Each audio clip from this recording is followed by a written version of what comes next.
का बेटा, माँ भूख लग रहा है माँ, ऐसे पूछने पर उसे रोना आ जाता है और रत्तम्मा को पता नहीं चलता कि वो क्या करे। तब वो एक जगह उसकी बंडी रोककर एक नारियल काटकर, आज के लिए खाकर अपना पेट भर लो बेटा, कल अच्छा खाना खिलाऊंगी, ऐसे कहकर अपने बेटे को देखते हुए अपने जीवन को कोसती है। मगर वो दोष किसको मानेगी, रत्तम्मा को समझ में नहीं आता। एक समय में रत्तम्मा बाकी गांव वालों की तरह ही छोटे मोटे कूली का काम करती थी, लेकिन उसे लगता है कि उसे उसका मेहनत का फल नहीं मिल रहा। इसी दुख में वो दिन गुजारती थी। कुछ ही दिन पहले रत्तम्मा का पति पी पी कर मर गया। घर के सारे पैसे वो अपनी दारू में लगा दिया और घर में एक फूटी कौड़ी भी नहीं है। इसीलिए रत्तम्मा को क्या करे ये पता नहीं चल रहा था और उसे इसी बात का डर था कि वो अपने बेटे को कैसे पढ़ाएगी। एक दिन वो अपने घर के बरामदे में बैठकर यही सोचती रहती है कि वो पैसे कैसे कमाएगी।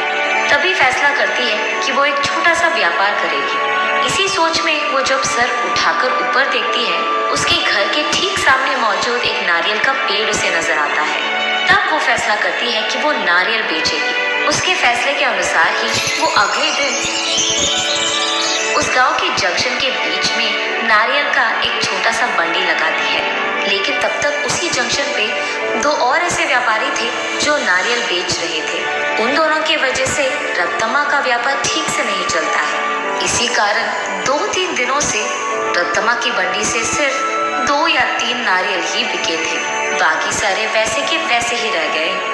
ये देख निराश होकर रत्तम्मा ये फैसला करती है कि अगर वो गांव की सारी गलियां घूमकर बेचने की कोशिश करेगी तो कम से कम कुछ तो बिक जाएंगे। तब जाकर वो ऐसे गलियों में घूमती रही। आंखों में से निकल रहे आंसू को पोंछकर वो बस अपनी किस्मत को कोसकर घर जाने ही लगती है कि बीच रास्ते में उसे एक पाठशाला नजर आती है। उस पाठशाला के बच्चे वहाँ बेच रहे स्नैक्स को देख उस दुकान के चारों ओर घेर कर उनको खरीदने लगते हैं। ये देख रत्तम्मा का बेटा, माँ मुझे भी वो खाना है माँ, ऐसे वो भोला बच्चा पूछता है। ठीक तभी अचानक रत्तम्मा को एक अच्छी योजना सूझती है।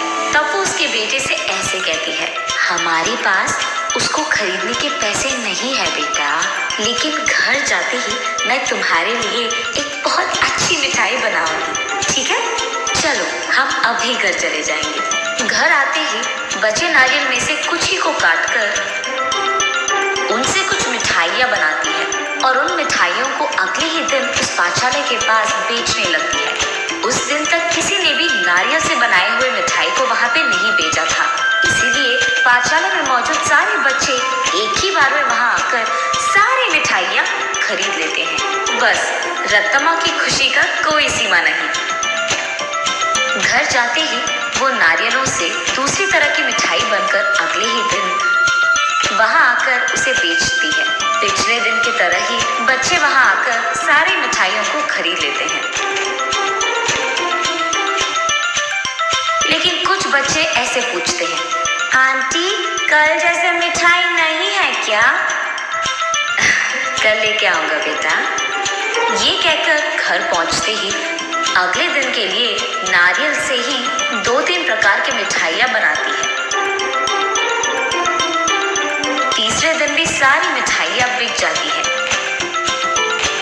तब वहाँ मौजूद बाकी व्यापारी ये देख रत्तम्मा के पास आकर ऐसे कहते हैं, अम्मा कुछ मिठाइयाँ हमको भी बेचो, वो हमारे दुकान में बेचेंगे, हम तुम्हें दुगना पैसे देंगे इनके लिए, ऐसे कहते हैं। ये सुनकर रत्तम्मा इस बार ज्यादा मात्रा में मिठाइयों को बनाकर अगले दिन वहाँ के व्यापारियों को बेचती है दुगने गुना में। बचे सारे पाठशाला के बच्चों को हमेशा की तरह बेचती है। ये देख बच्चे सारे वापस रत्तम्मा के पास ही मिठाइयाँ खरीदते हैं। ये देख बाकी व्यापारी रत्तम्मा से ऐसे कहते हैं, तुम अगर ऐसे ही हमारे बगल में दुकान लगाकर वही मिठाइयाँ कम दाम में बेचोगे तो हमारा धंधा कैसे चलेगा मैम? अगर तुम्हें बेचना है तो हमारे ही दाम पे बेचना होगा। तब रत्तम्मा, लेकिन बच्चे इतने दाम पे कैसे खरीदेंगे? उस सब से हमारा कोई लेना देना नहीं, अगर यहाँ धंधा करना है तो हमारे निकल जाओ, ऐसे कहते हैं। ये सुनकर रत्तम्मा उसके घर पहुंचकर बहुत सोचने लग जाती है। अगले दिन वो उस पाठशाला के पास एक बड़ा सा मिठाई का दुकान ही खोल देती है। उसमें सिर्फ नारियल से बनाई हुई मिठाइयाँ ही बेचती है। अब रत्तम्मा को किसी से कोई लड़ाई करने की जरूरत नहीं पड़ेगी। दूसरी तरफ रत्तम्मा की तरह नारियल से मिठाई बनाकर बेचने वाला उस गांव में और कोई नहीं था। अब इस कारण रत्तम्मा की मिठाई का दुकान सिर्फ बच्चे ही नहीं बल्कि सारा गांव जाता था। कुछ ही दिनों में रत्तम्मा अमीर बन जाती है और उसी पाठशाला में वो अपने बेटे को पढ़ाती भी है।